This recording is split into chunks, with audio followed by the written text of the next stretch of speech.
Hey, welcome to Loose Change. I'm Jim Evans. Hoping this might give me a role as the Colonel. Thanks for joining us, and you will sure be glad you did. We have a terrific show, as always, so hang tight. What's been going on first, though? What have people been talking about?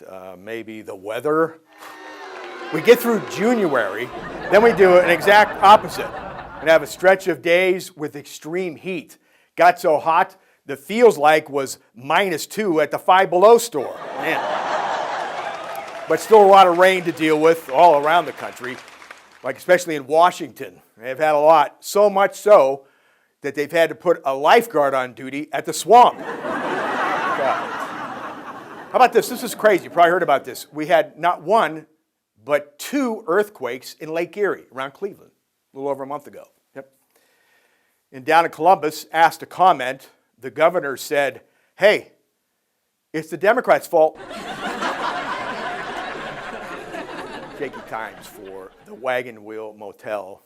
Yeah, probably have heard and read about that. Township gave them time to get things in order, but it's been a rough go. In fact, the police say that the bed bugs have filed a complaint against the people who are there. And more positive news, I guess, the Dalai Lama recently had a birthday. Yep. Turned 84. And that's 683 in dogma years. Hey, we're at the dog days of summer, right? That means football. And we're going to talk about the Chaney Cowboys next, right here on Loose Change. Hang around. I would have thought. Stream live and recorded content anywhere with EXP from Armstrong. Stay connected to the content you love. With the all-new EXP app, you can browse and manage your shows and set recordings for TV shows, movies, and series. Plus, you can stream your favorite networks directly from your DVR or with TV Everywhere. At home, the app also lets you transform your device into a second TV screen or remote control. Your content, your way, when you want it. EXP from Armstrong.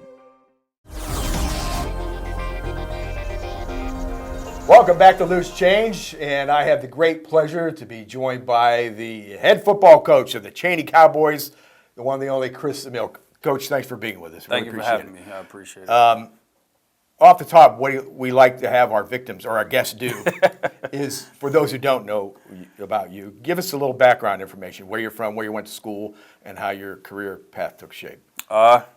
My name is Chris Amill. Grew up on the south side of Youngstown. Attended St. Patrick's School, K through 8. Then attended Cardinal Mooney High School. Mm-hmm. From Cardinal Mooney, went to Kent State on a football scholarship. Best friend, one of my best friends went to Ohio University. Down there visiting him is how I met my wife. She got a teaching job back in this area, so I moved back this way. She moved here. We got married. 2 kids. One just graduated from college. One's going to be a junior. You're not that old. Come on. I know. It flies. It goes fast. It goes fast.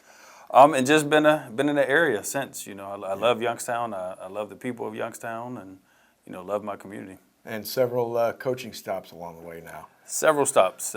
Started with the New Bethel Baptist Church. They had the Pee Wee team, the Braves. So started down there. Coached some familiar names: Braylon Hurd, Taylor Hill. Gary Thornton that played at Youngstown East and ran with some other guys, and from there moved up to Eagle Heights Academy as a junior high coach. Then from there went to Cardinal Mooney and spent 16 years at Mooney. Left Mooney, went to East, was there for the last 2 years, and now I'm at Chaney.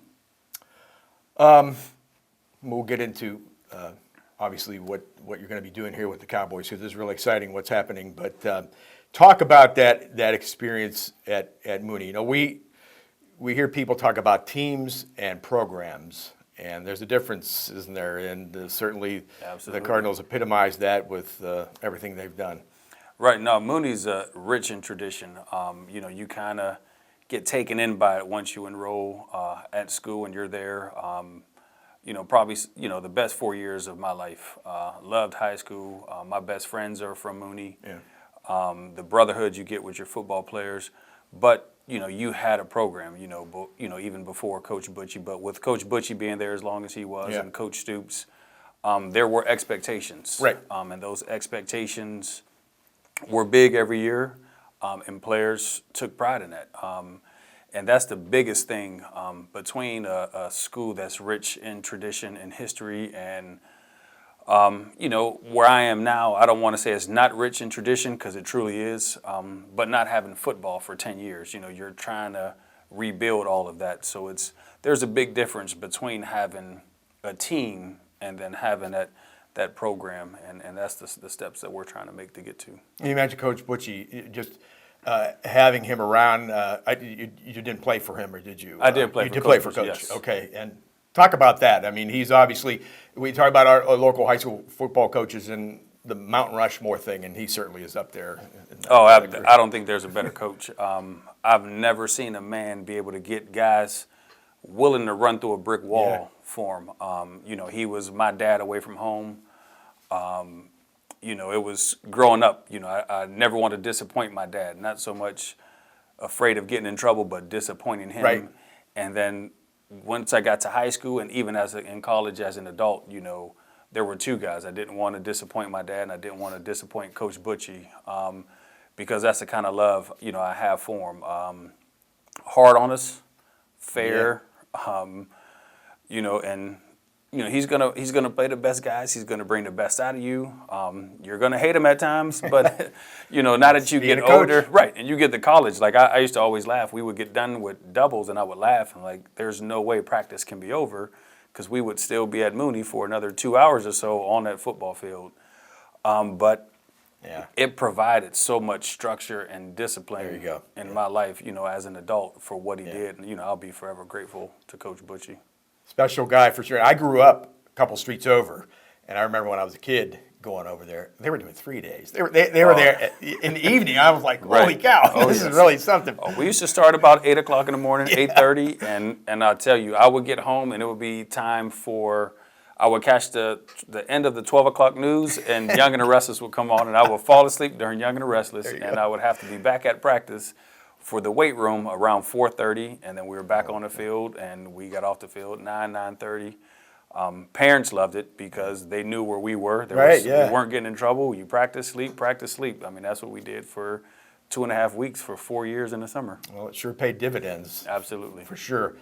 Have you taken, I would think you would, at least some of what you learned from Coach Butchie and incorporated it into your coaching style and philosophy? I have. I think you have to, when you're around great coaches and great people, I think you have to take a little bit from each one. But I definitely took a lot more from him because there were so many people that came from so many different backgrounds. And just to be able to mold us together and become one team, a family, I think that's something that's important. That's something that we go through now. There's, the backgrounds are diverse. Home situations are all different, and just trying to find that common ground to bring these guys together. So I really do rely on a lot of things that I learned from Coach Butchie. Yep. What would probably, you're going to say both, but it was more fun being a player or more fun being a coach, or they're both special in their own way? They're special in their own way. You can never take away being a player. I never got a chance to win a state title. We made the playoffs. We made a little run. But just the things you learn from being a player, are just priceless. Those are things that the camaraderie with the other guys. You won't get anywhere else. No. But just the time as a coach and being able to develop young men, just the relationships that I built, being able to, with social media now, being able to stay in touch with all those former players and, Mark Brandenstein that played on the 2009 team, every morning of that state title game, sends out a group text to all the players and coaches, like, we got to the school at this time to get ready for the state title game. Kickoff was at this time. This is when we won the state title game. I mean, so it's like those things are just, they're great. And those are moments that are priceless too. So they do have their own, special place. Yeah. And you mentioned about structure. And that's something certainly, all sports can provide, but maybe a little more so with football just because of the way the game is. And it's for people, and I had the great pleasure to have that experience as well. It's like something you can't find anywhere else, to be able to have that experience as a player. No, there isn't. It's the greatest team sport there is. And it translates into life so well. you're going to have the up and downs. You're going to have times where you feel like you're on top. You're the big fish in a little pond, and then the next thing you know, you can be the small fish in a big pond. And it's trying to find ways to overcome your fears, overcome any obstacles that you have. Learn to get along with people, learn to work with people for a common goal, and learn just to fight, to be great. Yeah. And all that translate into what you want to be when you get older, and making it through college, and being a great dad, and a great person in the community. All that stuff translates. And I assume that's the message that you're conveying to your team right now, that it's not just about everything on the football field. There's just so much more that you're going to be able to help these young men with. Absolutely. And I think even with Coach Butch, once you start to realize that, I think the wins and losses will take care of themselves. Yes. Once you learn what football means and what it can bring to you as a person, what it brings to the team, what it can bring to you down the road, the wins will come. Mm-hmm. There's going to be losses, there's going to be injuries, there's going to be some hardships, but being able to just find that structure, being able to, fit in practice, doing your schoolwork, right, taking care of stuff at home, staying out of trouble, making the right choices. Now with social media, make sure you're posting the right things and not following certain people. I think when you learn that all that stuff is going to help you in the long run, I think the wins and losses will take care of themselves, because that structure and that discipline helps you focus, throughout the day, every aspect that you have to do. PJ Fecco takes over after Coach Butchie, just one more thing on Mooney, and has great success, and you're a part of that. And we have a lot of great coaches, football coaches in this area, and we always talk about the head coaches. And for me, and you hear every head coach say this, I'm sure you echo those sentiments about, they give credit to their staff. Anybody that has success, they have a great staff with them. Right. We have tremendous assistant coaches in this area. Absolutely. And I honestly feel I have the best staff that there is. I have Seth Antrim, who was coached at YSU for several years, was a part of the staff when he went to the national championship as my offensive coordinator and assistant head coach. But just the relationship that he's built with the players just shows, what kind of person, what kind of coach he will be. He'll be a tremendous head coach down the road one day. Matt Garcher, who's a teacher in the school, a receivers coach.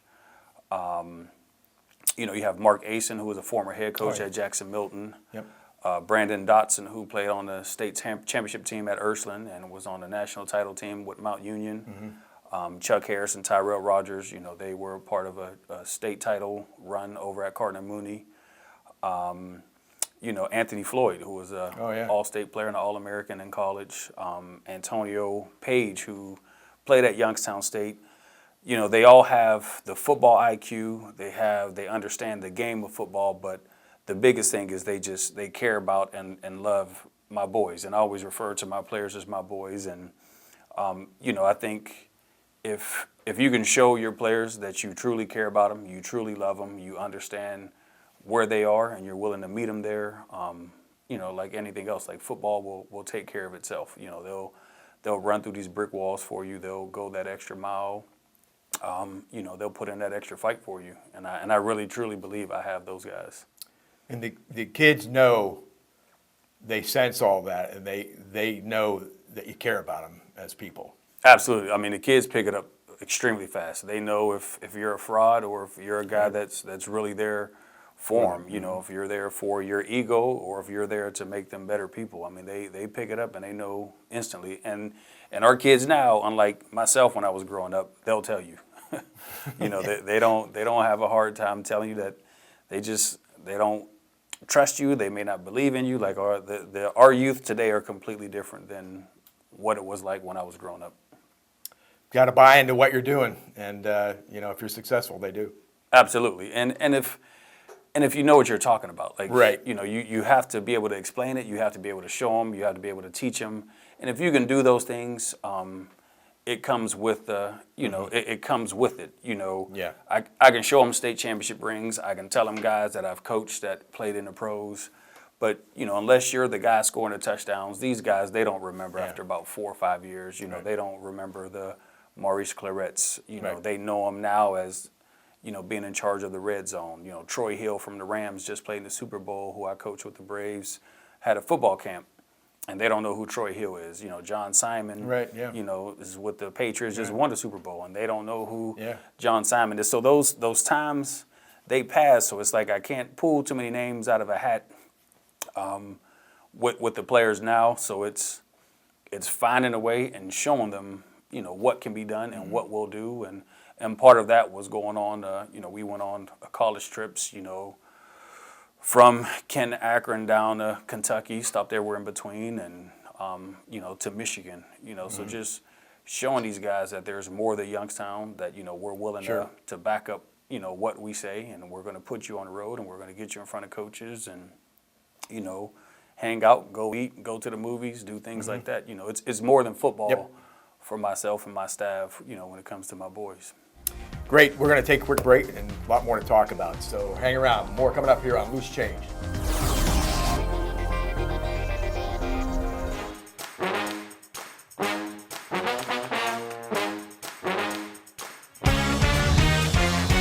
What's on tonight?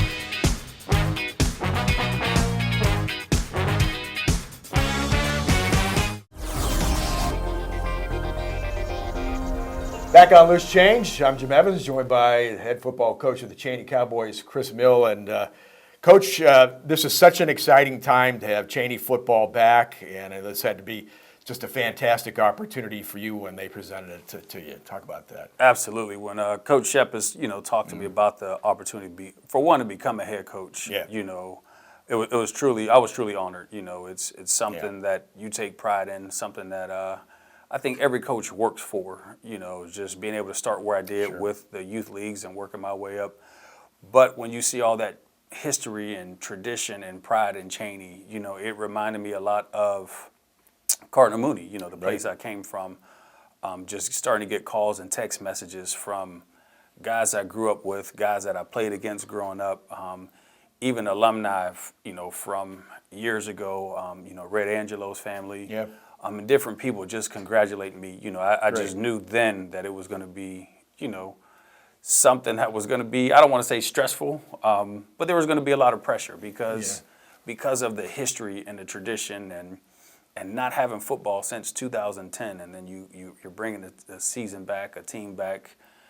This first season will always be in the record books, and this is going to be a season that's going to be remembered. Yeah, you talk about Mooney tradition, Chaney tradition. You walk in the school and you see the pictures of all those guys, and it's like, holy cow, I forgot about that guy and that guy and the people that came out of there. And even, before I started coaching, I never knew that Chaney had a Heisman Trophy winner. Right. So that was something even that I learned, and I reached out to the Heisman Trust Fund, and we're in the process of raising money to get a memorial for that Heisman at the school. That's something I think that's important. That's something that I think the community needs to know. Absolutely. That goes along with the Brad Smiths of the world and the Michael Zordages, who is, he stops by the school when he's in town, and Jerry Oslavsky and Matt Cavanaugh. There's so many great athletes, to come through there. But, it's special. There's only one Heisman Trophy winner in Youngstown, Ohio, and came out of Chaney. That's right. What would you say what would be the personality that you want your team to adapt and demonstrate as you get into the season here? Business-like. I'm not one that's I'm not a big yeller and screamer. I try to motivate. I talk to my boys at practice like I do my sons at home. I'll raise my voice when I need to, but I try to teach, and I want them to go in and not be too high or too low, because emotions and that adrenaline, it comes and goes. It's good to have it, but how do you react when you don't have it? So trying to stay level-minded and even keel and just go in and take care of business. Play hard, play smart. Absolutely. Be physical, be disciplined, play between the whistles, and just take care of business. You're going to open up with Cardinal Mooney, right? On Thursday night, August 29th. That's going to be a special situation for you. It is. And people, they talk about it being, this has to be a personal game for you, and it's not. You know, I love Mooney. You know, I think the thing that I'm probably looking most to is just being able to give Coach Butch a hug when I walk on the field as a head coach and going against Mooney, because I know how much he's helped me get to where I am. You know, that to me, him being there and my dad being there, you know, it's where it's all started, and just being able to bring it all together at that point. I mean, it'll be amazing. We're going to hear about that all week, but once the game starts, you're just playing that other team, right? Playing that other team. You know, I'm not out trying to ruin anybody or you know, I mean, it's a football game. It's Mooney. Do I want to win? Absolutely. I want to win every game. Do I want to win a little bit more because it's Mooney? I'll say no, but a part of me says yes, because, you know, just being there and, you know, I just feel that I'm a good head coach. I feel that I can become a great head coach, you know, depending on the work that I put in. And just being able to show Mooney and some of the alumni, because I still do get a lot of support from the alumni from there and families, you know, that were around, you know, to show them that, you know, I belong at the same stage and the same level as some of the other greats. Well, it starts with Cardinal Mooney. You have a challenging schedule, and of course that'll conclude with a big matchup against East. That's correct? That's correct. Yes, at Rand, and that will be different. You know, Brian's like a big brother. You know, I learned a whole lot from him. You know, he really let me be hands-on as far as being able to run a program and learn how a program is run. So for me, I mean, that's going to be, you know, a game going home, I guess you can say, back to Mooney. I mean, not to Mooney, but to East after 2 years. Some of the guys that I coached are still there. Some of the guys that I coached there are at Chaney. So it's going to be different being on the other side of the field. But I just know that the love that me and Brian have, you know, as brothers, you know, it's going to be a fun time. It's going to be great. It's going to be competitive. We both want to win, but it's never personal. Yeah. We can't mention everybody, but just touch on a few of the key players that you're going to have on both sides of the ball here as we're getting into camp here now. So. Right. I mean, we have the Heron triplets that played at East. Marquand was an all-state receiver. His brother Marshall was a first-team all-conference defensive back. And then they have the other triplet who may be the best athlete of the three, Marquise, who will be a receiver and a defensive back that will surprise some people. Ray Logan is a 6'4" wide out in the corner that we have. Delshawn Petrosky was a all-state defensive back at East, but he played quarterback the last 2 games. Keyshawn Johnson is one that's going to be an under-the-radar guy. He started off at East, was a state hurdler, moved to Arizona and came back, you know, in the middle of the school year last year. He'll surprise some people. Darius Humbert, Malcolm Lambert. So I mean, we'll have some guys. We have 2 sophomores, Clive Wilson, 6'5", 240-pound, 78-inch wingspan that has offers from several Division I schools. J.R. Tellington, another one that has some offers. He's about 6'3", 220. And then we have a phenomenal freshman coming in, Jason Hewlett. He's about 6'1", 6'2", just athletic, can jump out the gym, fly. Okay. I mean, he'll compete, and he already has some offers from camp. Now, obviously, you got some kids from East from the team last year. So Chaney will draw, though, from the west side and south side. Is that correct? And then East side and north side? Is that how it's pretty much set up that way. We'll have the 3 schools on the west side, and then we'll have Wilson Elementary School. Ronnie Casey, I'm sorry. Ronnie Casey, yes. Ronnie Casey's the head coach. Yep. So we'll have – so those are the schools that feed into Chaney, and then you'll have Williamson – and Paul C. Bunn will feed into Chaney. Then you'll have Williamson, you'll have Taft on the south side that will feed into East, as well as the school Harding on the north side, Martin Luther King on the east side. So we'll both get kids from the south side, and then they'll get the kids mainly from, like, they'll get the east siders, and most of the ones from the north side. We do get some students from the north side that are west of Belmont. Yeah. So this is, again, not obviously for Chaney football to return, but just for the city overall to have athletic programs back in place and having success with East, with rugby and track, and again now you're going to lead Chaney back with football. Talk about the importance it is for the community to have all this going on again. I think it's very important. Youngstown City Schools are going through a rough time right now with the state takeover and, the court battles and things like that. But just showing the community that these kids are just so resilient. That's right. Just being able to focus on their goals and what they want to accomplish, I think is probably the most important thing for the city. A lot of inner city students, they have the reputations before people know them. But now being able to see, these young men and young women go out and compete at the highest level against teams from all over the state and not only compete, but they win, shows that our kids belong, that our kids deserve, a lot of the love and the attention. Sure, absolutely. And the respect that, all these other schools get. What might be your expectations? And obviously, we're way ahead of the game here, but what are your expectations for your team this year? For me personally, I expect to be a playoff team. Right. I just think if I go in with any expectations less than that, it's not fair, to my boys. I expect to be a team that can compete with any other Division III team in the state of Ohio. I'm going to push my boys that way. I'm going to coach my boys that way, and I think we'll surprise a lot of people. What would you say is, besides having the new team back again, what's might be the other biggest challenge for you? Just starting from scratch. Okay. I think that's a good thing and a bad thing.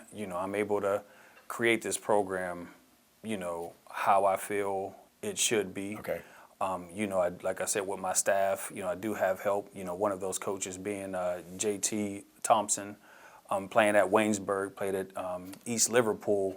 Like we're, just working and fighting. He was with me at East as my defensive line coach for 2 years. So just the culture we were trying to create there, just bringing that to Chaney, that discipline, that toughness, that, you being responsible, taking care of the business that you're supposed to as a young man, and so that's probably the hardest thing, but it's probably the best thing for me. Absolutely. Well, unfortunately, we're out of time, but we can't thank you enough for taking the time out to be with us. Can't wish you best of luck enough. So hopefully we're going to see you out there this season. Thanks. Thanks, Chris. Appreciate you for having me. Okay, thank you. All right, we'll be back to wrap it up here right after this. Right on the money. All right. That was really good. Thank you. That was very good. Zoom. For well over 2 decades, it's been the area's most reliable internet service. And our wireless network keeps your whole home connected to the internet, no matter how many different devices you have. Call or visit us online and see the difference speed can make. The future is faster with Zoom. Unfortunately, we're out of time. Thanks so much to Chaney head football coach Chris Amill. Best of luck to him and staff and the Cowboys and all of our high school football teams this season. Thanks as always to Greg Roden, Mom and Dad, all of you. Don't forget you can check us out on YouTube. Just go to Armstrong Loose Change. You know what? We have, I think, maybe a bit more time. Hey, Google, do we have any more time? I have one more big... Oh, did you cut me off? Come on, Google, work with me. I thought I had this one all timed out right.